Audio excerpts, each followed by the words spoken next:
Leading the Whitewater Valley into the future of how you get news. The best coverage in the Whitewater Valley from the best news source. Kicks 96 and WHON Video News with Jeff Lane.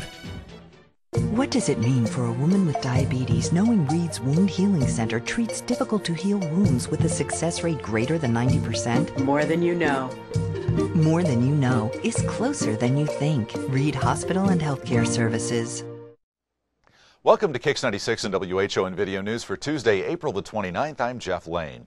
Through our continuing investigation into the Richmond mortgage case, Kicks 96 and WHON News has turned up a major case of embezzlement at a Richmond credit union.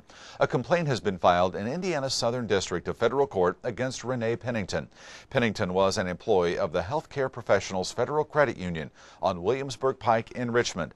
According to federal court documents, Pennington was employed as a head teller. As a head teller, Pennington had access to the computer database and customer accounts.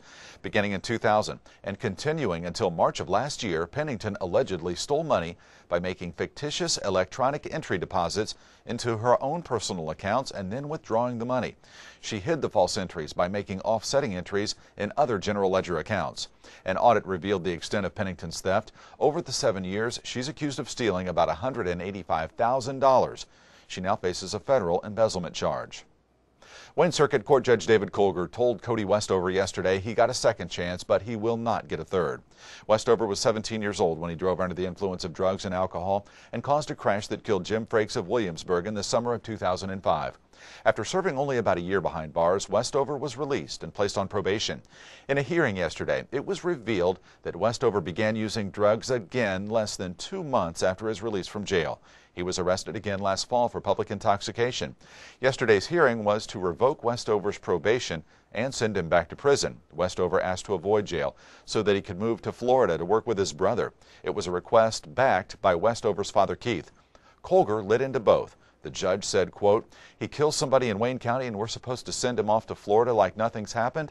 You don't deserve another chance. I'm revoking the entire probation," unquote. Westover was on probation for 3 years. He was taken to the Wayne County Jail. 35 firefighters spent about 3 hours battling a blaze at a storage building outside of Centerville last night.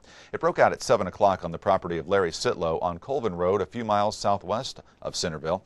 Centerville Deputy Fire Chief Gary Locke said that the building was fully engulfed when firefighters arrived. The building had lots of equipment and 6 vehicles. The fire started when Sitlow used a cutting torch on one of the vehicles that came into contact with some leaking gas. No one was hurt. Damage to the structure and its contents was set at $70,000. And cellular phone service to 911 in Wayne County is fully operational today after an outage yesterday afternoon. Beginning at about 4:30 yesterday afternoon, cell phone calls into 911 could not be received by dispatchers. Service was restored by 6:10. It's unknown how many 911 calls went unreceived. Technicians traced the problem to a redundant network system across Indiana, Wayne County, though, the only county affected. This has been Kicks 96 and WHON Video News. I'm Jeff Lane. Have a great day.